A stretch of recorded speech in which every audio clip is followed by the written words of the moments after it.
क्यों बच्चों, आज हमारे फिजिक्स की जर्नी कहाँ जाएगी?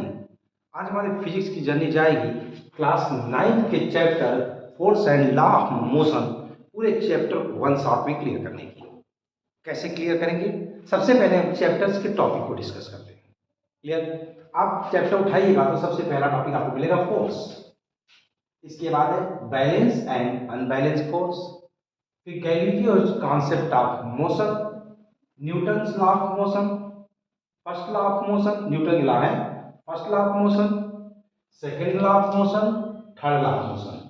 फर्स्ट लॉ ऑफ मोशन के बाद उसी बीच में इनर्शिया एंड मास, मोमेंटम, और लास्ट में है law of conservation of momentum. तो हम एक एक टॉपिक को स्टेप बाय स्टेप डिस्कस करते हैं। सबसे पहले हम लोग क्या करते हैं? सबसे पहले हम लोग पढ़ते हैं फोर्स। फोर्स किसे कहते हैं?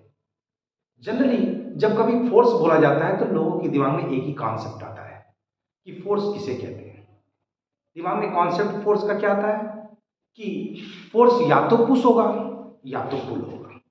लेकिन मैं आपको बता दूं कि ये कॉन्सेप्ट अब एक प्रकार से आपका चेंज हो चुका है, क्योंकि आपका लिफ्टिंग भी फोर्स होता है, शिफ्टिंग भी फोर्स होता है। तो ऐसे फोर्स बहुत कुछ काम करता है, न केवल पुश और पुल करता है बल्कि साइज भी चेंज कर सकता है, शेप भी चेंज कर सकता है। इसलिए अब हम फोर्स की वो डेफिनेशन नहीं पढ़ेंगे जिसमें हम कहते हैं फोर्स पुश या पुल है। इसकी जगह पे क्या पढ़ेंगे कि फोर्स एक प्रकार का एक्सटर्नल काज है। एक्सटर्नल काज है जो बॉडी में किसी भी प्रकार का चेंज करता है। किसी भी प्रकार का चेंज का मतलब क्या है? कहने का तात्पर्य क्या है कि वो बॉडी अगर रेस्ट में है तो उसको मोशन में ला सकता है, मोशन में है तो रेस्ट में ला सकता है, उसका शेप चेंज कर सकता है, साइज चेंज कर सकता है, लिफ्ट कर सकता है, नीचे गिरा सकता है। माने कहने का तात्पर्य क्या है? डाउनवर्ड अपवर्ड कुछ भी कर सकता है। तो फोर्स एक प्रकार का एक्सटर्नल एजेंट, एक्सटर्नल काज है जिसकी वजह से बॉडी में क्या आता है? चेंज आता है। क्लियर? अब हम आते हैं, अभी मैं बाद में इसको अलग अलग स्टेप करके अपनी अगली वीडियो में सारे डेफिनेशंस को अलग अलग, सारे टॉपिक्स को अलग अलग एक्सप्लेन करूंगा। अभी मैं केवल वन शॉट में ले रहा हूं क्योंकि एग्जामिनेशन भी है, बच्चे कर भी लेंगे। अब आते हैं balance and unbalance force. Balance और अनबैलेंस फोर्स माने क्या कि अगर किसी ऑब्जेक्ट पर नेट फोर्स जीरो है, नेट फोर्स जीरो है, तो आप कहोगे फोर्स कैसा है? बैलेंस है। और अगर नेट फोर्स जीरो नहीं है तो आप कहोगे कैसा फोर्स है? अनबैलेंस फोर्स है। कहने का मतलब क्या है कि जैसे मैं ये हाथ देखो, अगर मैं ये दोनों तरफ से ऐसे ताकत लगा दूं, ऐसे कर दूं और ये कहीं ना जाने पाए तो कैसा फोर्स है? बैलेंस। लगा ये भी रहा, लगा ये भी रहा है, पर कैसा है? ये बैलेंस है। लेकिन अगर मैं ऐसे कर दूं, इसने धक्का दे दिया इसको, इसका मतलब कैसा हुआ? Unbalance force. तो अनबैलेंस फोर्स में हमेशा मोशन हो जाता है। अब बैलेंस फोर्स में क्या है? बॉडी रेस्ट में रहती है। क्लियर? तो यहां पर हमने क्या कहा कि अगर net force on the body is zero तो ये कैसा फोर्स होगा? बैलेंस। अगर नेट फोर्स जीरो नहीं है तो बॉडी क्या होगी? अनबैलेंस। क्लियर? अभी मैं एक्सप्लेन इसको करूंगा आगे वाले वीडियो में जब इसको एक्सप्लेनेशन में कहूंगा। Galileo concept of motion. Galileo concept of motion गजब का है। आपने गैलीलियो पढ़ा है, गैलीलियो लॉज पीछे भी बताया जा चुका है, फिर भी बता देता हूं मैं कि यहां पर गैलीलियो का कॉन्सेप्ट क्या है। गैलीलियो लॉज तो है ही, एक्सप्लेन करूंगा, पर मेन कॉन्सेप्ट जान लीजिए क्या है। गैलीलियो ने कहा क्या कि अगर कोई यूनिफॉर्म मोशन है, यूनिफॉर्म मोशन है या रेस्ट में है कुछ भी हो, तो उस पर जरूरी नहीं कि उसके पास एक्सटर्नल फोर्स हो। इसका मतलब कि अगर कोई गाड़ी 40 किलोमीटर पर आवर से चल रही है, अब 40 किलोमीटर पर आवर से चलती जा रही है, तो फिर उसके लिए किसी भी एक्सटर्नल फोर्स की आवश्यकता नहीं है। माने कहने का मतलब क्या है कि अगर आपके पास यूनिफॉर्म मोशन है, कौन मोशन है? यूनिफॉर्म मोशन, तो इसके लिए किसी भी फोर्स की आवश्यकता नहीं है। माने बिना फोर्स के भी मोशन यूनिफॉर्म रह सकता है। ऐसा मैंने नहीं कहा, ऐसा किसने कहा? गैलीलियो ने कहा। तो गैलीलियो ने क्या कहा कि अगर बॉडी रेस्ट में है तो रेस्ट में रहेगी, और मोशन कर रही है तो मोशन ही में रहेगी जब तक कि उस पर कोई एक्सटर्नल फोर्स न लगाया जाए। या ऐसे बोल दो उलट करके कि अगर बॉडी पर कोई एक्सटर्नल फोर्स नहीं भी है तो भी बॉडी यूनिफॉर्म मोशन में हो सकती है। या आप ऐसे कर सकते हो, यूनिफॉर्म मोशन में होने के लिए उसको किसी भी फोर्स की कोई आवश्यकता नहीं। क्लियर? अब आते हैं Newton's law of motion. Newton's law of motion में तीन है। पहला है law of inertia, law of inertia, दूसरा है लॉ ऑफ फोर्स, और तीसरा है आपका law of action and reaction, action and reaction. Clear? हमने कहा न्यूटन्स लॉ ऑफ मोशन में तीन है, law of inertia, law of force, law of action and reaction. इसको यहां पे डिफाइन करने की आवश्यकता नहीं है क्योंकि ऑलरेडी लिखा हुआ है, first law of motion, second law of motion, third law of motion. तो अभी मैं इन्हीं मोशन पे चर्चा करूंगा। तो इसके पहले क्या था, देखो ध्यान से, ये चैप्टर का नाम है force and law of motion. तो यहां तक देखो फोर्स की बात की जा रही है, और यहाँ पर जैसे ही फोर्स, तो गैलीलियो क्या है, गैलीलियो एक प्रकार का पुल हो गया जो चेंज कर रहा है फोर्स से लॉ ऑफ मोशन में। यानी इसमें दोनों कॉन्सेप्ट है, फोर्स भी है और लॉ ऑफ मोशन भी है। और इसके बाद का सारा कॉन्सेप्ट किसका है, लॉ ऑफ मोशन का। यानी इसके पहले सब कॉन्सेप्ट है फोर्स का, इसके पास सारा कॉन्सेप्ट है मोशन का। ये बीच का वो पुल है जहां से चालू होता है फोर्स से मोशन। क्लियर है? अब आते हैं first law of motion. First law of motion है law of inertia. Law of inertia क्या कहती है, if a body is at rest और move, it always at rest और move while it is not exerted by an external force. कहने का मतलब क्या है, कहने का मतलब है कि इनर्शिया ये कहता क्या है कि अगर कोई बॉडी स्थिर है, रेस्ट में है, तो ये रेस्ट में ही रहेगी, और मूव कर रही है, मोशन में है, तो मोशन में ही रहेगी जब तक कि उस पर कोई एक्सटर्नल फोर्स न लगाया जाए। चलो मैं आपको इनर्शिया का एक नया कॉन्सेप्ट सिखाता हूं। आप आज से याद कर लो कि इनर्शिया का एक ही कॉन्सेप्ट है, वो है अपोज करना, विरोध करना। आपको देखो मैं कैसे जादू से सिखाता हूं इनर्शिया। तो ये पहला कॉन्सेप्ट समझा कि अगर बॉडी रेस्ट में है तो रेस्ट में ही रहेगी, रेस्ट में है तो रेस्ट में ही रहेगी, और अगर मोशन में है तो मोशन में ही रहेगी जब तक कि एक्सटर्नल फोर्स न लगाया जाए। यानी कि बॉडी पर अगर एक्सटर्नल फोर्स नहीं लगाते हो तो वो रेस्ट में रहेगी या मोशन रहेगी। चलो मैं आपको इनर्शिया का कॉन्सेप्ट में बताया ना, अपोज करना। जैसे तुम समझो, तुम कहीं बैठे हुए, अब कोई तुमसे कहता है कि ए उठो, तो तुम क्या करो, अपना मुंह बनाने लगते हो, यानी एक प्रकार से क्या कर रहे हो, अपोज कर रहे हो। या जैसे ही तुम मोशन कर रहे हो और कोई रोक देता है, ट्रैफिक वाला, पुलिस वाला, ए रुको, तो तुम क्या करो, मुंह बनाते हो ना। इसका मतलब क्या हुआ, तुम्हें वो अच्छा नहीं लगा। इसका मतलब अगर तुम मोशन में हो तो मोशन में रहना चाहते हो, और अगर रेस्ट में हो तो रेस्ट में रहना चाहते हो, अगर एक्सटर्नल फोर्स न लगाया जाए।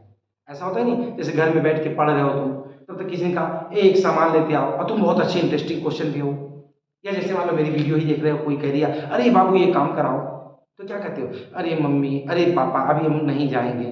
कहते हो ना कि नहीं कहते हो, कहते हो। इसी प्रकार से आपने क्या किया, आपके माइंड में एक प्रकार का अपोज आया, यही इनर्शिया है। अब इनर्शिया के तीन टाइप होते हैं। एक होता है inertia of rest, inertia of rest, inertia of motion, और इनर्शिया ऑफ डायरेक्शन। क्लियर है? अब आपकी किताब में बहुत सारे एग्जांपल्स होंगे, मैं करवाऊंगा अभी जब इसको एक्सप्लेन कराऊंगा तब। अभी मैं आपको एक जादू दिखाता हूं, जादू। मैं एक ही एग्जांपल से आपको तीनों समझाता हूं, रेस्ट भी, मोशन भी और डायरेक्शन भी, एक ही एग्जांपल से। जैसे मान लो आप किसी बस में बैठे हुए हो, क्लियर, बस खड़ी है, और जैसे ही बस स्टार्ट होके आगे जाती है, आप रेस्ट में ना हो तो बस कहां जाती है, आगे, और आप कहां गिरते हो, पीछे।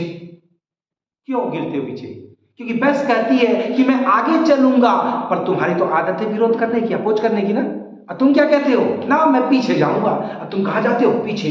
That is the inertia of rest. अब बस तो चल चुकी है, थोड़ी देर बाद इक्विलिब्रियम हो जाता है। जब बस चलने लगती है और अचानक से ब्रेक मारती है, और तुम कहां गिरते हो, आगे। क्यों आगे जाते हो, क्योंकि बस कहती है ना अब मैं रुकूंगा, और तुम क्या कहते हो, ना ना मैं चलूंगा।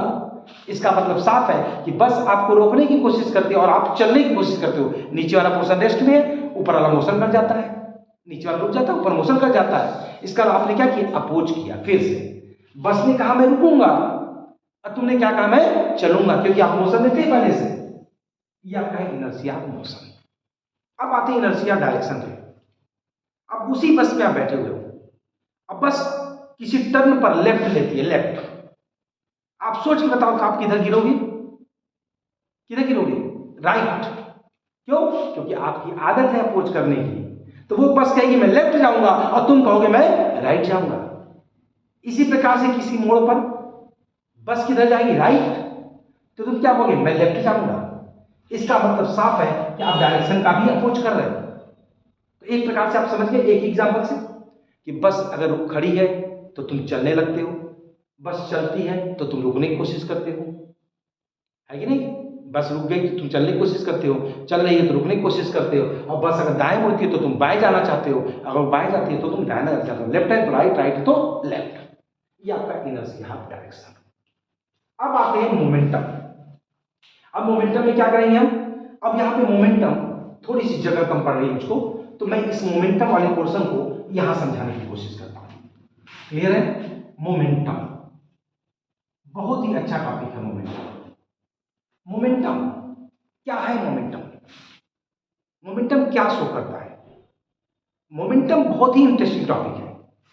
जैसे मैं समझा दूं, आपके पास मान लो एक क्रिकेट बॉल है और एक टेनिस बॉल है। आप जानते हो कि क्रिकेट बॉल का मास क्या होगा, ज्यादा होगा, और जो टेनिस बॉल है उसका मास क्या होगा, कम होगा। ये क्रिकेट बॉल और ये टेनिस बॉल, और दोनों ही अगर वेलोसिटी से मूव करती है, सेम वेलोसिटी से ये भी मूव करती है, ये भी मूव करती है। तो आप हमको एक बात बताओ कि अगर मैं टेनिस बॉल और क्रिकेट बॉल दोनों फेंक दूं और दोनों सेम वेलोसिटी से आपकी तरफ आ रही है, तो किसको रोकने के लिए ज्यादा फोर्स चाहिए? साफ साफ दिख रहा है, जिसका मास ज्यादा है उस पर ज्यादा लगेगा और जिसका मास कम है उस पर कम लगेगा। इसका मतलब वहां पे आपने क्या किया, उसके एक मोमेंटम पैदा हुआ ही नहीं पैदा हुआ, यानी मोमेंटम एक नया कॉन्सेप्ट हुआ जो किससे मिलकर बना हुआ है, मास और वेलोसिटी से।